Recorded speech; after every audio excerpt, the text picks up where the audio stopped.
Manhã de sábado e o Brasil contou com mais uma treta. É guerra outra vez. Estados Unidos e Israel bombardearam diversos alvos no Irã. Aí, em resposta, o Irã bombardeou as bases norte-americanas e outros países do Oriente Médio, espalhando lá a destruição para a região inteira.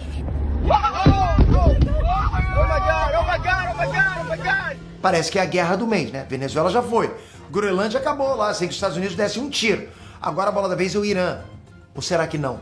Você vai entender agora que esse bombardeio é uma treta antiga, muito antiga. E as consequências dessa guerra vão ser sentidas pelo mundo inteiro. Por você também. Vamos lá.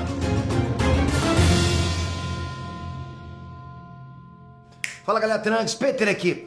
Isfahan, Qom, Karaj, Kermanshah e a capital Teherã. Pelo menos 5 cidades iranianas amanheceram recebendo bombas na cabeça agora, nesse sábado. Os dados agora, nesse primeiro momento, são confusos pra caramba, muito difíceis também de serem confirmados, né? É difícil chegar a essa informação rápido. Por quê? Porque o regime iraniano ele impede a entrada de jornalistas internacionais no país. A internet está bloqueada pelo governo para evitar manifestações de oposição. Então é difícil chegar a informação pra gente. Ou seja, o Irã meio que virou uma caixa preta nesse momento. Existem informações agora de que os Estados Unidos teriam tentado neutralizar ao mesmo tempo o líder espiritual Ali Khamenei, o presidente do Irã e o comandante da chamada Guarda Revolucionária. Aparentemente, o bombardeio só conseguiu pegar o último alvo, o comandante da Guarda Revolucionária, é o que estão dizendo. Se a ideia da operação era produzir uma solução rápida, o tiro acabou de sair pela culatra.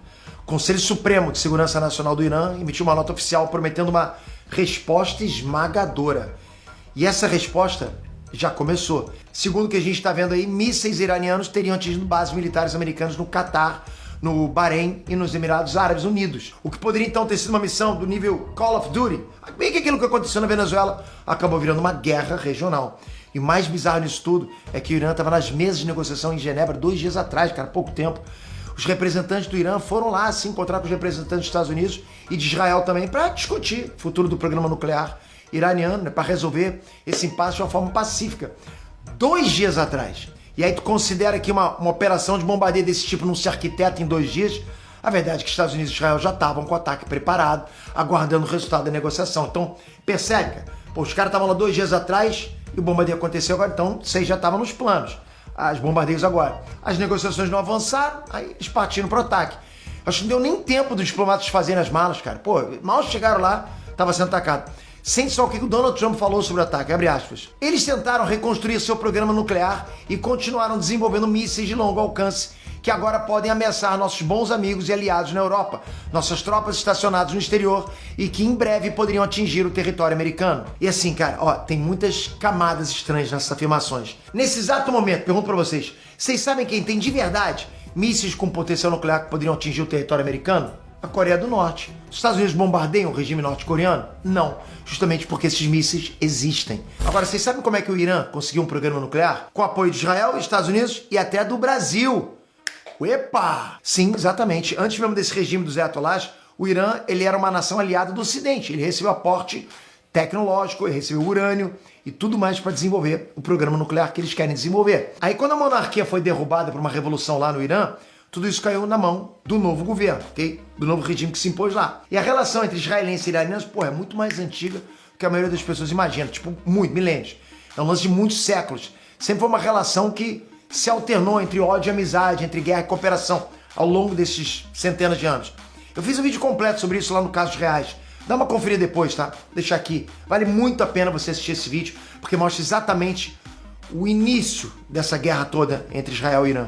E tirando a ironia de toda a situação, continua estranho também que os Estados Unidos esteja preocupado com o programa nuclear iraniano. Afinal, é o mesmo programa nuclear que os Estados Unidos aniquilou com um bombardeio cirúrgico lá em junho do ano passado. Quem que lembra disso aí? Ou o bombardeio não foi tão eficiente assim como eles disseram, ou o programa nuclear não é um motivo real para o ataque de agora. Galera, o programa nuclear iraniano ele tem sido alvo de sabotagem e ataques diretos por décadas. Estou falando que instalações foram bombardeadas, sistemas foram hackeados, cientistas foram assassinados. O tempo todo isso acontece, o tempo todo. E o programa continuou. Em novembro do ano passado, o ministro das Relações Exteriores do Irã, o Abbas Araghchi, ele mandou real, abre aspas. Vocês destruíram as instalações, as máquinas, mas a tecnologia não pode ser bombardeada. E a determinação também não pode ser bombardeada. Aí fica difícil, né, meu parceiro? Tu tá pedindo pra levar. O Irã também pede, né, cara?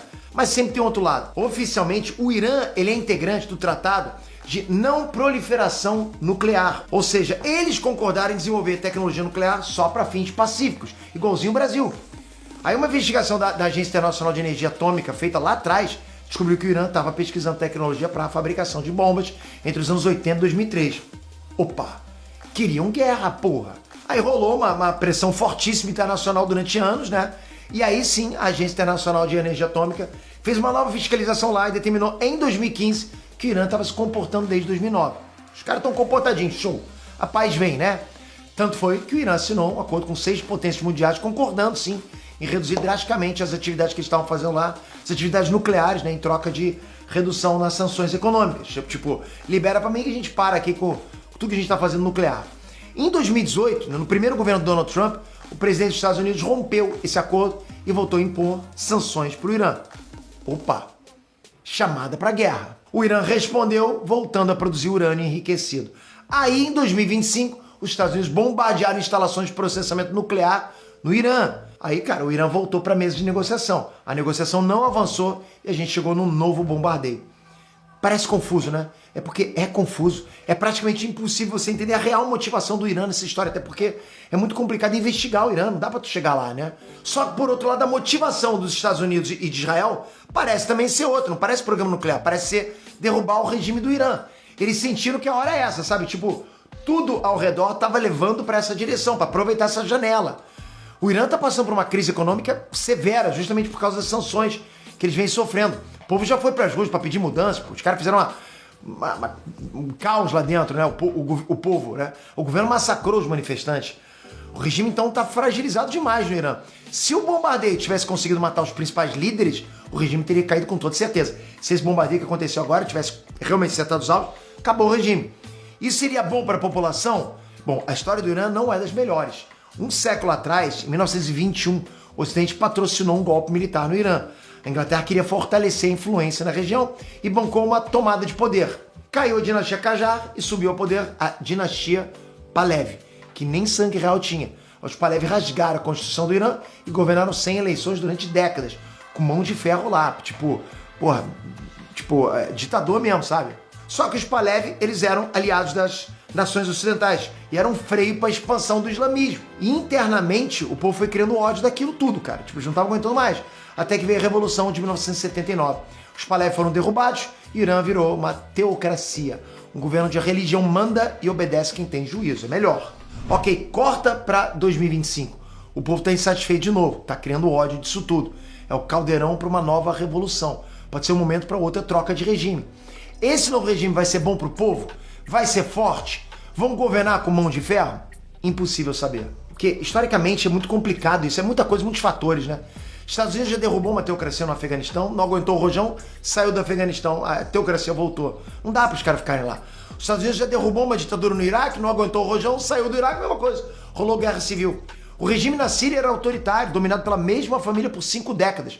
Era aliado da Rússia. Aí o país passou por uma guerra civil e o governo caiu. Quem tomou o controle da Síria? Um grupo radical religioso que já foi classificado como terrorista. Isso quer dizer que é para deixar o Irã do jeito que tá? Não, claro que não. A reação brutal do governo nas últimas manifestações foi assustadora, cara. Os caras mataram civis, cara. Não dá, meu irmão, pra ter um regime assim, meu irmão.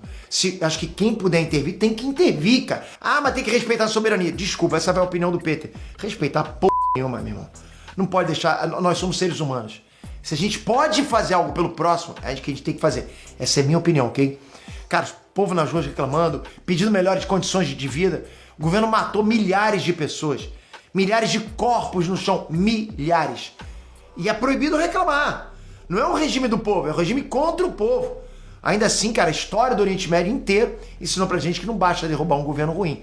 Se não tiver algum tipo de planejamento, você vai sempre trocar 6 por meia dúzia. Você vai tirar um, vai voltar outro pior às vezes. Só que o Donald Trump, ele quer ver o circo pegar fogo no Irã. Ele declarou textualmente o seguinte, abre aspas. Quando terminarmos, tomem o poder, será de vocês. Esta será provavelmente a única chance que terão por gerações. Assim, é um risco político pro Trump. Dessa vez ele tá numa fase que ele conta com só 27% do povo americano, segundo dados aí de uma pesquisa recente da The Economist. A vasta maioria da população nem entende por que os Estados Unidos estão se metendo em mais uma treta no Oriente Médio. Pô, pra quê? E tem muita gente também que não tá curtindo a influência de Israel nas decisões políticas dos Estados Unidos. E falando em Israel, pro primeiro-ministro de Israel, né, o Benjamin Netanyahu, essa guerra é só vantagem. O Netanyahu, vamos lembrar, cara, ele é réu em 3 processos por corrupção. Para ele, um estado de guerra permanente vai garantir o lugar dele no governo e vai afastar investigações. Há quem diga até que o Donald Trump poderia estar agindo a partir dos mesmos objetivos, né? Isso é especulação. Bora combinar que o Trump tem problemas internos para se preocupar, pra caramba, né? E uma política externa agressiva, acho que seria uma rota de fuga também para ele. Tipo, né, é meio que uma cortina de fumaça funcionando ao mesmo tempo. A questão agora, galera, é que o Trump ele vai ter que lidar com perdas e vidas americanas. Ele deixou isso claro no discurso de anúncio dos bombardeios. Ele já adiantou que poderá haver baixas. A opinião pública lá, cara, odeia perda de vidas de soldados americanos. Não dá. Uma coisa é bombardear sem que o inimigo tenha chance de revidar. Outra coisa é partir pro X1 e começar a voltar soldado abatido para casa. Dessa vez também, o próprio Pentágono alertou o Trump que uma guerra prolongada no Oriente Médio poderia esgotar as reservas das Forças Armadas. E as consequências para o Trump podem ser o quê? Pode ser uma derrota nas eleições de meio de ano para o Congresso. O Trump claramente está apostando uma vitória rápida. Ele acha que vai ser rápido lá. Né? Ele está apostando uma vitória que garantiria para ele a estabilidade na região e o sucesso das urnas para ele. E a história também ensinou para a gente que contar com uma vitória rápida em qualquer guerra é um erro. Lembra disso, né? Os Estados Unidos queimou a língua no Vietnã. A Rússia, nem fala, né? Queimou a língua na Ucrânia. E assim, cara, independentemente das durações desse conflito, acho que as consequências pro resto do mundo são garantidas. O Irã, ele produz cerca ali de 3,3 milhões de barris de petróleo por dia. Isso representa cerca de 3% da produção mundial. Por causa das sanções econômicas, o Irã só consegue escoar essa produção para a China. Parece pouco, mas a influência do Irã é outra, é geográfica. O fato é que o Irã controla um dos lados do Estreito de Hormuz, que é o caminho marítimo para 1/5 de todo o petróleo produzido no planeta. Se o Estreito de Hormuz virar uma zona de guerra, não passa nada. A gente teria 1/5 da produção de petróleo parada nos reservatórios, sem conseguir ser entregue para o mundo. E o Irã também já declarou lá em outras oportunidades que se fosse atacado, que eles iam fechar o Estreito de Hormuz, iam lotar o bagulho de minas e navios de guerra. O resultado é que o mercado está apreensivo, né? Lógico. É esperado agora, né, pelos analistas, uma alta no valor do petróleo, a tua gasolina. Vocês sabem, né? Subindo o preço do petróleo bruto, sobe o preço de literalmente tudo usa petróleo. Né? Tudo precisa ser transportado de alguma forma e transporte exige combustível. Depois da tensão de junho do ano passado, cara, vários países começaram a estocar petróleo. Isso empurrou o preço para baixo. Agora, com uma nova crise, beleza, o preço pode demorar a subir, né? Vai depender da situação lá no Estreito de Hormuz. O Donald Trump prometeu aniquilar a marinha iraniana. Se ele conseguir mesmo, o Estreito de Hormuz pode ficar na tranquilidade. Ainda assim, nós brasileiros, você no Brasil, deve ficar atento, porque toda situação de conflito sempre provoca fuga de capitais de países emergentes.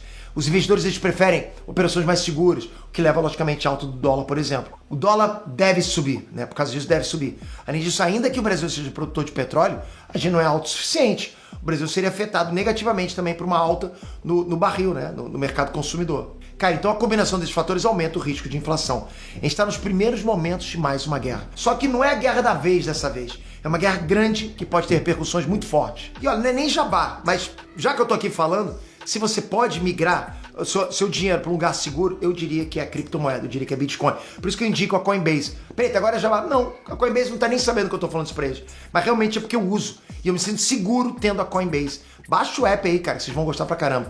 Bom, eu vou continuar acompanhando e vou trazendo qualquer novidade ou reviravolta pra vocês. Mas vai comentando. O que você acha desse conflito? Você acha que tinha como resolver tudo isso na conversa? Ou você acha que o regime iraniano tem que cair mesmo e o povo lá que se vire? Ó, vocês querem minha opinião de verdade? Em guerra não tem santo. Mas com certeza o buraco é mais embaixo. E no dia que todos os segredos forem revelados, vai chocar o mundo. Quero ver a opinião de vocês aqui embaixo nos comentários.